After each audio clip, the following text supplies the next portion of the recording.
பெற்ற தாயை குத்தி கொன்ற மகன் மற்றும் தந்தை ஆகிய இருவருக்கு ஆயுள் தண்டனை விதித்து மயிலாடுதுறை நீதிமன்றம் பரபரப்பு தீர்ப்பு.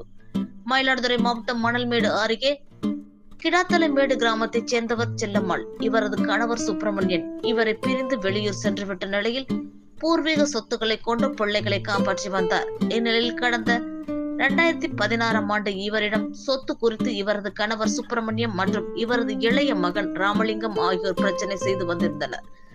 இதனைத் தொடர்ந்து 2016ஆம் ஆண்டு கிராமத்தில் இருந்த அவரை செல்லம்மாளின் கணவர் சுப்பிரமணியன் பிடித்துக் கொள்ள பெற்ற மகன் ராமலிங்கம் கத்தியால் குத்தினார்.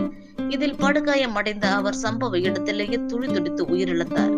இந்த கொலை வழக்கு தொடர்பாக மணல்மேடு காவல் நிலையத்தில் வழக்கு பதிவு செய்யப்பட்டு மயிலாடுதுறை செஷன்ஸ் நீதிமன்றத்தில் விசாரணை நடைபெற்று வந்த வழக்கின் விசாரணை நிறைவடைந்து இன்று தீர்ப்பு வழங்கப்பட்டது.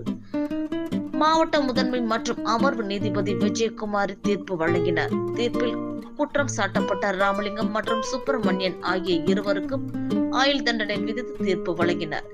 மேலும் 2000 ரூபாய் அபராதம் விதித்தார். இதனைத் தொடர்ந்து தண்டனை பெற்ற இருவரையும் காவல்துறையினர் பலத்த பாதுகாப்புடன் சிறைச்சாலைக்கு அழைத்துச் சென்றனர்.